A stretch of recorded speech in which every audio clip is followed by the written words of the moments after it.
Bonjour, en direct d'Aubagne et plus précisément de la société JNB Events. Et nous remercions tout de suite Loïc Macoron qui nous accueille avec son équipe. Nous sommes Place des Entrepreneurs où l'UP reçoit 4 chefs d'entreprise de toute taille, de tout horizon. Et aujourd'hui, nous avons la chance d'avoir 4 participants qui ont traversé cette crise de Covid.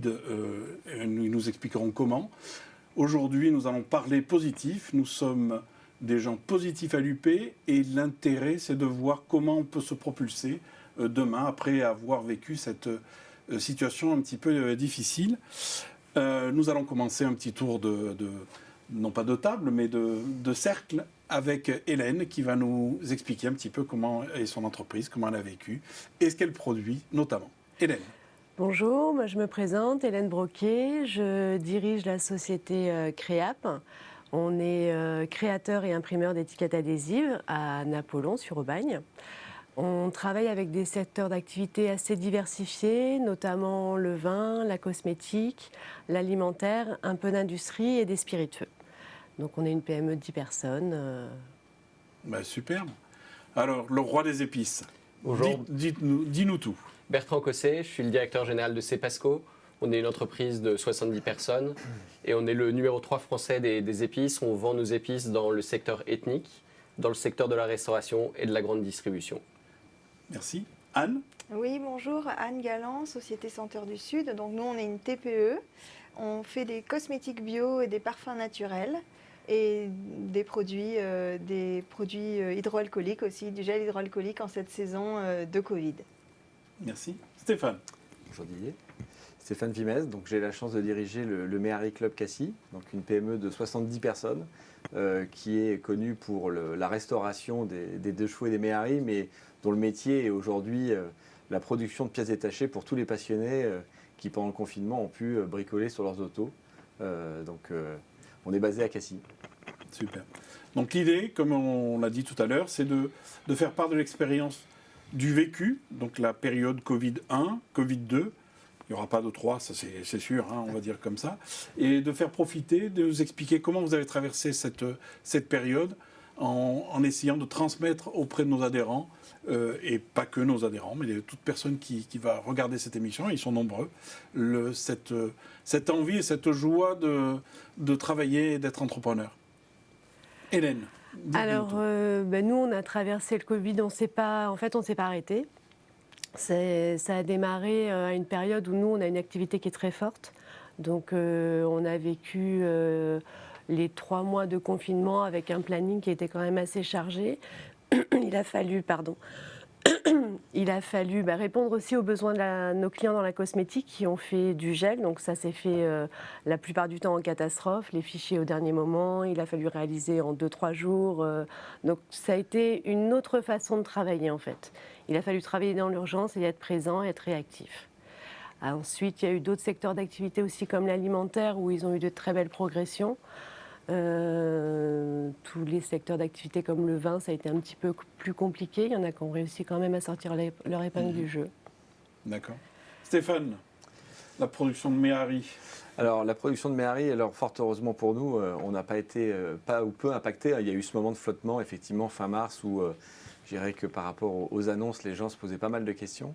Mais on a eu la grande chance de pouvoir continuer à travailler. Nos clients étaient confinés chez eux, donc ils bricolaient sur leurs autos. Donc ils étaient très demandeurs de pièces détachées pour pouvoir s'occuper. Donc on a pu les servir dans de bonnes conditions, bien que la chaîne logistique était évidemment très perturbée.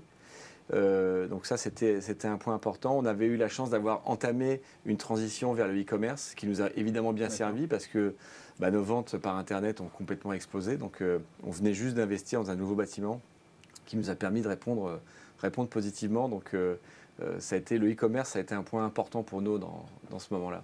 D'accord. Bertrand ? Alors nous, le premier confinement est arrivé au pire moment de l'année en termes de saisonnalité. Nos stocks étaient remplis et nos ventes, qui sont assez saisonnières, devaient se faire sur le mois d'avril-mai. Donc beaucoup d'angoisse et de peur au moment du démarrage du premier confinement. Et en fait, très vite, ce qui s'est passé, notre activité en restauration s'est arrêtée et les autres activités dans le circuit ethnique et de grande distribution ont explosé.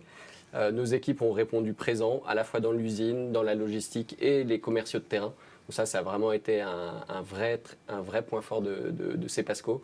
Et voilà, on a plutôt couru derrière la réalisation des volumes pour servir nos clients au mieux dans une période d'énormes changements et de poids relatif des circuits commerciaux. Anne, Alors nous, effectivement, tout ce qui est cosmétique bio et senteur, quand il y a eu le premier confinement, ça s'est arrêté rapidement. Mais avec notre laboratoire de parfum, on a décidé de faire de la lotion hydroalcoolique. Donc on a énormément travaillé parce qu'on a servi des entreprises, des artisans qui n'en trouvaient pas, qui ne pouvaient plus continuer à travailler, voilà, Méhari Club notamment, et qui étaient très contents de pouvoir trouver du produit chez nous. On était très contents de pouvoir les servir aussi. Également, on a pris le virage du digital cette année et on voit vraiment les fruits sur le deuxième confinement où on a le site qui commence vraiment à se développer de manière intéressante. je comprends un petit peu dans les échanges, c'est qu'il y a eu pas mal de solidarité entre Tout à fait. vis-à-vis des collectivités, mais vis-à-vis d'autres entreprises. On peut essayer d'en parler, parce que j'ai compris que vous aviez, pendant cette période de confinement, eu quelques échanges. Voilà, on a eu une relation pendant le confinement. Non, effectivement, un des éléments essentiels, c'était d'assurer la sécurité des salariés, parce que beaucoup de questions suite aux annonces. Il y a eu ce moment de flottement dont je parlais pendant 2 semaines. On a beaucoup communiqué vis-à-vis de nos salariés, mais en même temps, ils se posaient plein de questions, et notamment quels risques ils prenaient en venant travailler. Donc on a réussi, grâce à Anne, à pouvoir fournir en masse du gel hydroalcoolique. Donc il y avait ce premier élément de protection qui était là. Et puis on a la chance d'avoir un atelier de sellerie. Donc on a commencé à fabriquer des masques, d'abord pour nos employés, puis pour les entreprises autour. Et à la fin, on a fourni la mairie de Cassis, la mairie de Roquefort-la-Badoue. On a fabriqué 20 000 masques en fait pendant le premier confinement. D'accord. Donc c'est des expériences évidemment complètement nouvelles, mais très riches, y compris pour les employés du Méhari Club, parce qu'elles ont pris un peu la dimension, un peu le rôle aussi social de l'entreprise dans son environnement, de pouvoir aussi interagir différemment. Donc c'était une expérience aussi très positive pour nos employés de pouvoir avoir un impact positif vis-à-vis de l'extérieur. Donc, j'ai compris que vos entreprises, quasiment pas de chômage partiel pendant cette première période. Avez-vous utilisé les aides de l'État, PGE? Non. Non. Non. Anne non plus? Nous, on a demandé un PGE par sécurité. On D'accord. n'a pas ou peu utilisé pour l'instant. Ok. Hélène? Pareil, par sécurité, j'en ai pris un, mais on ne l'a pas utilisé. D'accord, super. Bravo à vous. Eh bien, expliquez-nous un petit peu comment vos collaborateurs ont vécu cette période, parce que, comme tous, on a été un peu dans l'incertitude, la complexité du message. Alors, pas le Covid-1, parce que ça, c'était clair, tout le monde chez soi, globalement, tout le monde a respecté. Le Covid-2, le message est un petit peu plus difficile à déchiffrer, c'est pas toujours simple, enfin en tout cas pour moi. Mais est-ce que pour vous c'est limpide, c'est clair, les collaborateurs n'ont pas de difficultés dans cette compréhension? Alors moi, je vais revenir sur le Covid-1, puisqu'on a continué à travailler. Donc, je partage le point du Méhari Club et de Stéphane. Ça a été beaucoup de complexité d'expliquer le besoin de continuer à travailler et de rassurer nos collaborateurs sur le fait qu'ils pouvaient venir dans de bonnes conditions travailler. On avait de la chance, on avait un stock de masques chirurgicaux. On en a fait profiter d'ailleurs l'hôpital d'Aubagne. On en a donné quelques milliers à l'hôpital d'Aubagne. On a réussi à trouver rapidement du gel aussi, et on a pu équiper nos commerciaux sur le terrain et nos employés dans l'usine et dans les bureaux d'équipements de protection.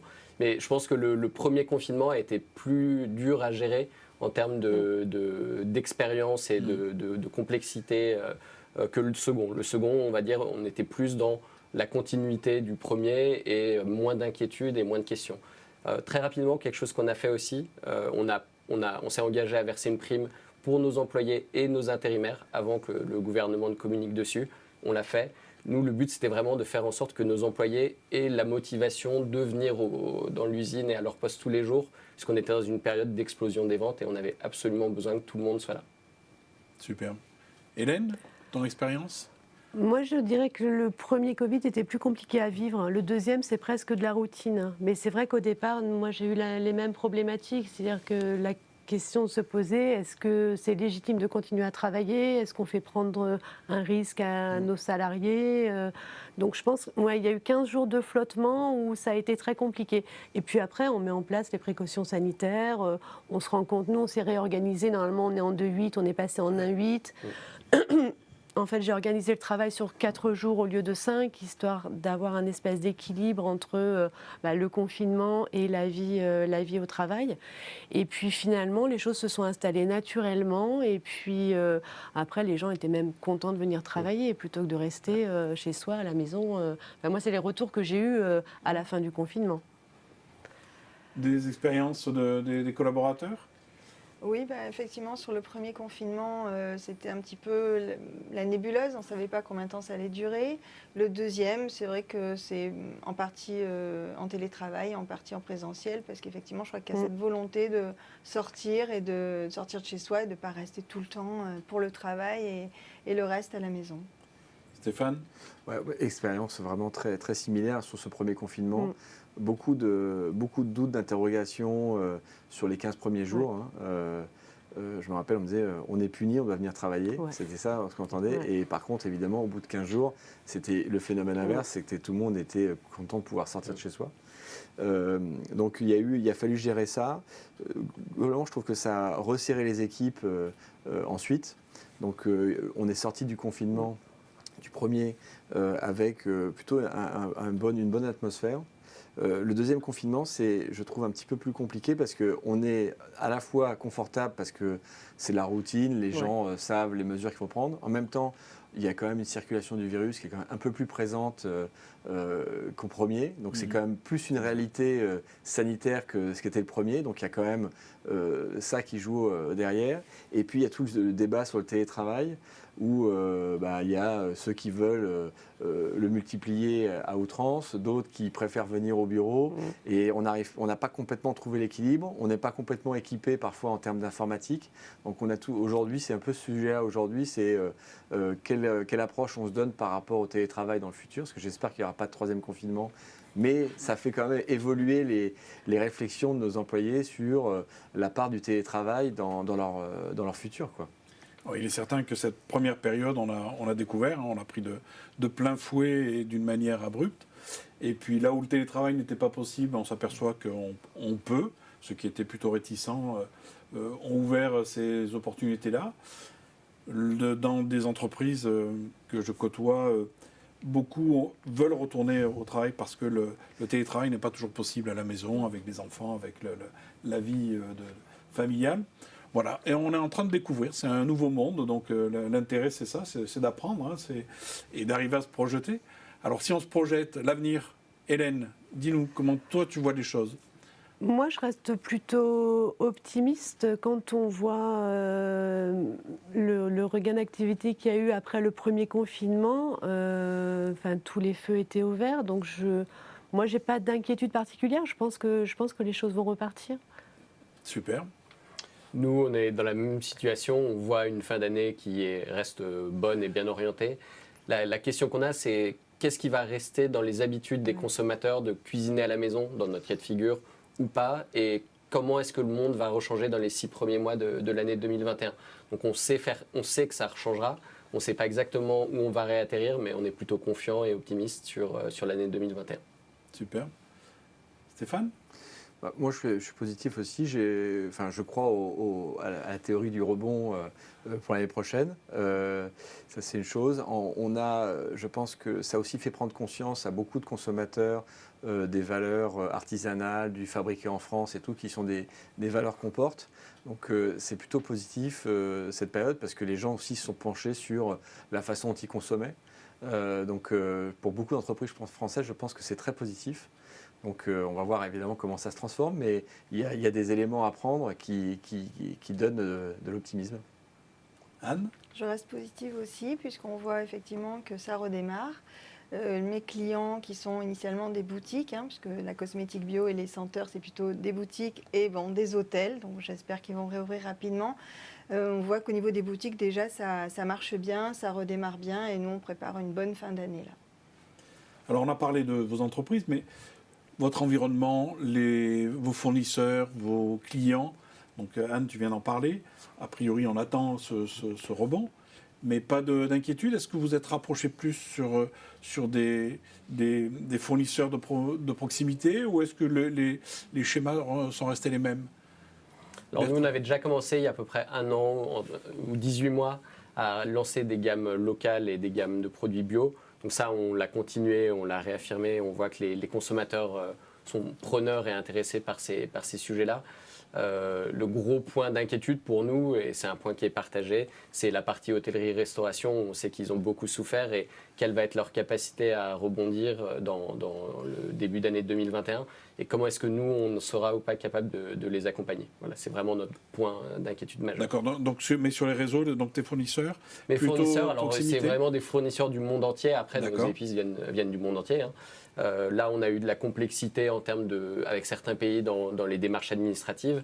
Mais on va dire globalement, les plantes ont continué à pousser, les saisons ont continué à se passer. Donc là, on n'a pas eu d'éléments majeurs de changement. Hélène? Ben moi, au niveau de mes fournisseurs, j'essaye d'avoir des fournisseurs les plus locaux possibles. Après, maintenant, en fonction des produits, on n'a pas toujours le choix. Donc, c'est vrai que dans mon panel de fournisseurs, c'est plutôt européen. Et après, oui, si on peut privilégier le local, bien évidemment. C'est toujours une démarche qu'on essaye de faire en priorité. Stéphane, d'où viennent tes pièces? Nous, en fait, on a à peu près 20% de nos appros qui sont en région. D'accord. On essaie évidemment de le privilégier. Ceci étant, on hérite d'un panel fournisseur qui nous est issu de Citroën, hein, puisque c'était le fabricant qui avait choisi à l'époque ses sous-traitants. Donc on a beaucoup de sous-traitance automobile, qui est quand même très chahutée, et le mot est faible, par le Covid. Donc on a eu à trouver des solutions différentes. On a aujourd'hui des fournisseurs qui viennent d'autres secteurs. Ça, c'est une des transformations. Des gens qui sont dans l'aéronautique aujourd'hui, qui essaient de trouver d'autres débouchés pour leurs machines et tout, donc qui sont venus vers nous aussi.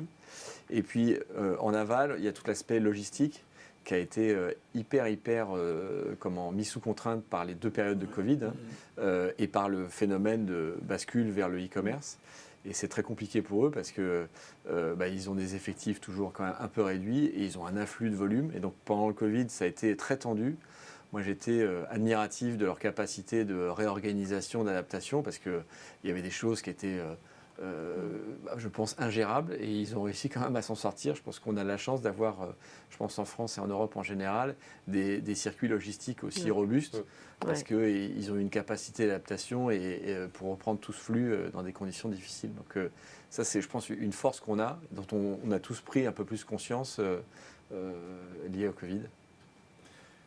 Anne? Alors nous, on a toujours travaillé avec beaucoup de fournisseurs en local, puisqu'on se revendique comme marque locale Made in Provence. Donc on continue dans ce sens-là et on a renforcé nos liens effectivement durant la période. Donc ce que je comprends, c'est que partout, tout le monde s'est un peu réinventé, changé. Cette capacité de réadaptation, de changer ses produits, de réinventer ses circuits de distribution. Mais on reste, quand c'est possible, parce que je comprends que pour les épices, on ne les a pas tous dans notre belle région. On en a beaucoup, mais pas tous. On arrive effectivement à essayer de travailler en local. Et c'est bien pour les réseaux de distribution beaucoup plus courts, enfin les réseaux d'approvisionnement plus courts et autres. Parce que j'ai le prompteur du temps qui n'apparaît pas, donc je ne sais plus trop où je suis. On a encore plein de temps, alors c'est merveilleux. Sur cette sortie de crise, donc on a dit tout à l'heure qu'effectivement vous étiez assez positif. Moi, je suis très positif, je caresse l'espoir le Covid numéro 3 ne sera pas par là, et ça, il n'y aura pas de souci. Mais par rapport à d'autres entreprises que vous côtoyez, est-ce que vous avez senti chez elles des inquiétudes? Et comment peut-on les aider? Comment peut-on les faire sortir de cette impasse ou de cette difficulté pour leur montrer que le bout du tunnel est proche? Hélène, est-ce que tu as des idées ou est-ce que tu n'as pas rencontré ce genre d'entreprise Si, moi j'ai des clients, notamment tous les domaines viticoles, c'est la même problématique pour toi, avec tous les hôtels et restaurants qui sont fermés, ils n'ont pas tout un réseau de distribution qui est complètement à l'arrêt. Donc après, ça ne les empêche pas de préparer la saison, et c'est vrai qu'il faut continuer à avoir un discours positif. Je pense que c'est ce qui peut permettre d'avancer, les choses vont repartir. D'accord. Bertrand ? Alors nous aussi, c'était effectivement, je partage tout à fait la difficulté. Donc on a aidé certains de nos clients avec des termes de paiement un peu différents pendant la partie la plus compliquée de la crise pour essayer de les accompagner au mieux. Voilà, je pense le point majeur, c'est continuer à investir, continuer à produire, continuer à faire tourner nos sous-traitants, nos fournisseurs. Ça a été quelque chose qu'on a voulu continuer à faire. Et puis innover, ramener des nouvelles choses parce qu'on sait que ça fait travailler tout l'écosystème autour de nous. Stéphane, dis-nous. Non, en fait, déjà, en temps normal, on est vigilant à payer nos fournisseurs dans les délais, et on l'a encore été plus. Certains nous ont même demandé des fois de pouvoir anticiper. On l'a fait, ça a été, je dirais, notre pierre apportée à l'édifice.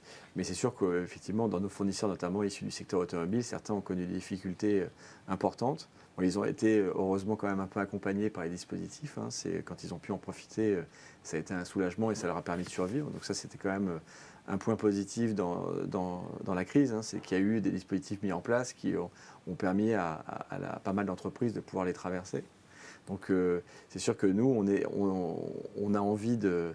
On ne veut pas insulter la chance qu'on a eue d'avoir des clients au rendez-vous. Et donc quand on peut interagir avec notamment des fournisseurs et leur permettre de gérer un peu mieux une fin de mois, on le fait, effectivement. Ah ouais. Ça c'est bien, parce que les tensions sur quelques trésoreries ont vu le jour. Oui. Anne ? Ben oui, espérons aussi que ça aille mieux pour tout le monde. Donc effectivement, moi j'ai un gros marché sur l'hôtellerie de luxe qui souffre actuellement, qui ne sait pas trop comment ça va se passer pour la suite.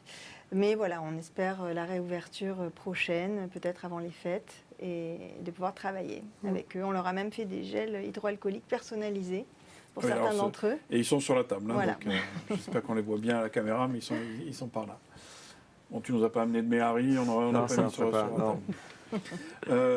Donc des tensions, l'expérience que j'ai maintenant du territoire, c'est qu'il y a eu des tensions, il y a des secteurs d'activité qui ont été fortement touchés, il y a des entreprises qui ont magnifiquement traversé ces crises, dont vous faites partie, et on ne peut que s'en réjouir. L'idée, effectivement, c'est d'accompagner ceux qui sont un petit peu dans la difficulté, parce qu'eux ont des visions assez noires de l'avenir. Alors, je ne parle pas des secteurs touchés comme l'hôtellerie, restauration, qui sont quand même vos clients. Mais il y en a d'autres dont on ne parle pas, l'art, le spectacle, le cinéma, ça, on en entend parler également, mais tout ce qui est association culturelle qui souffre. Cet esprit de solidarité dont nous avons parlé entre les entreprises, est-ce que ce sont des sujets auxquels vous souhaitez vous associer au travers des collaborateurs, parce que certains sont dans des associations? Est-ce que c'est un sujet qui a été évoqué ou pas du tout? Alors, ce n'est pas un piège, mais c'est juste de se dire, tiens, nous sommes une communauté locale, mais est-ce que l'on peut envisager des aides particulières?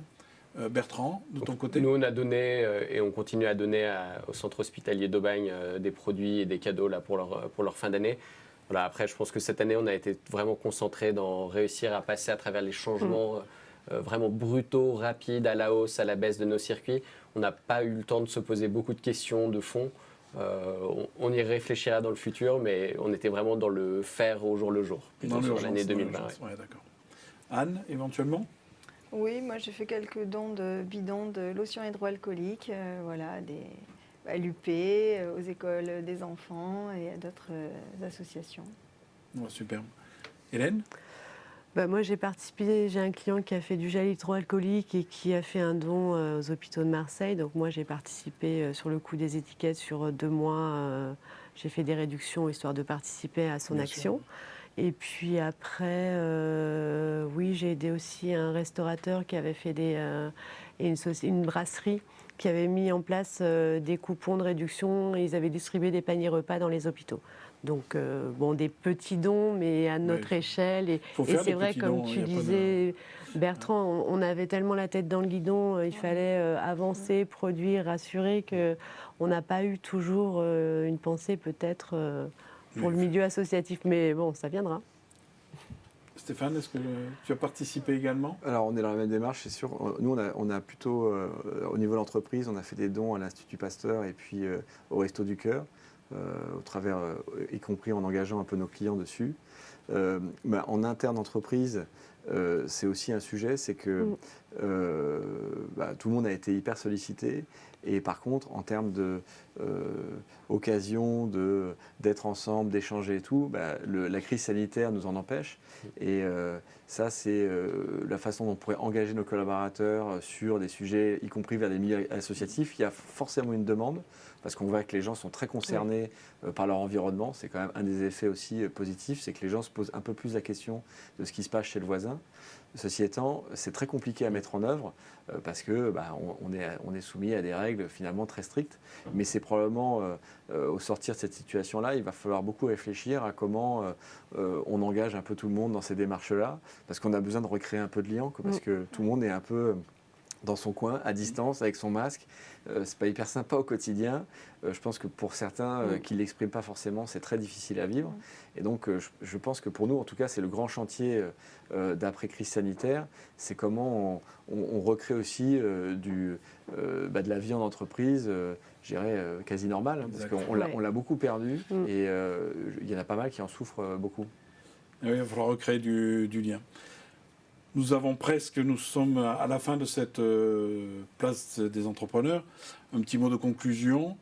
Qui veut commencer? Alors, comme personne va lever le doigt, allez, Bertrand. Alors, j'espère que tous nos consommateurs vont continuer à cuisiner, à prendre du plaisir en cuisine. Et voilà, nous, on est heureux aujourd'hui d'amener des produits du monde entier dans les assiettes et dans les marmites et les casseroles de tout le monde. On sait que l'année 2020 a été une année de changement vraiment très fort, avec des collaborateurs qui ont répondu présent. 2020 sera à nouveau une année de changement. On ne sait pas encore lesquels, mais c'est sûr que ce ne sera pas une répétition de l'année 2020. Donc on sera là, on sera présent aux côtés de nos clients et de nos fournisseurs pour livrer des produits. Stéphane. Je ne vais pas être redondant par rapport à ce que dit Bertrand, mais non, c'est sûr que j'ai envie de dire que plus rien ne sera jamais comme avant. C'est que, mais il y a aussi du positif à retirer, c'est que je pense que les entreprises ont pris conscience qu'il fallait être capable de s'adapter aux impondérables et tout. Donc je pense qu'on peut en ressortir renforcé si on traverse cette crise dans de bonnes conditions. Et c'est sûr d'être capable de s'adapter face à des choses imprévues. C'est une force pour l'avenir. Donc ça, je pense qu'en tout cas, nous concernant, je retire des choses aussi positives de cette crise-là. On a su s'adapter, on a su transformer un peu l'entreprise. Donc ça, c'est important. On a des collaborateurs qui ont été vraiment hyper disponibles, très ouverts à ça. Donc c'est très positif. Et moi je l'ai dit au début, je pense qu'il y aura un rebond économique. Et en tout cas, il faut le souhaiter parce que pour tous ceux aujourd'hui, les secteurs qui sont complètement arrêtés, ils en ont besoin. Et on en a tous besoin parce que ça reste une économie, c'est quand même un ensemble d'entreprises. Donc je pense que si ce rebond est au rendez-vous, on devrait pouvoir retrouver un quotidien un peu plus conforme à ce qu'on a connu auparavant, mais avec cette capacité à s'adapter aux imprévus. Hélène. Écoutez, oui, moi je pense qu'effectivement, la capacité que l'on a eue à rebondir, il faut la conserver, continuer à la transformer et puis, encore une fois, rester positif. Anne. Voilà, pareil. C'est compliqué. Hein. Ouais, c'est compliqué. Rester positif et voilà, garder espoir dans le fait que ça va redémarrer. On sent que les gens ont envie de consommer, ont envie de profiter, de vivre. Et voilà, espérons rapidement sortir de tout ça et que tout le monde puisse retrouver une activité professionnelle florissante. Bon, merci à tout le monde. Donc, avant de clôturer ce débat, je précise que j'ai eu la chance de remplacer Alain Douce qui n'a pas pu se libérer ce matin pour des raisons économiques. Donc j'ai eu la chance de le remplacer. Alain Douce est le président du territoire d'Aubagne. Je suis en charge de je suis le vice-président en charge des territoires au sein du PE. Et il nous reste également à remercier Cage Business School et Région Sud, sans qui cette émission n'aurait pas pu être réalisée. Et surtout, on remercie une nouvelle fois la société GNB Event qui nous a accueillis dans ses locaux. Merci à vous et à très bientôt. Merci. Merci. Merci.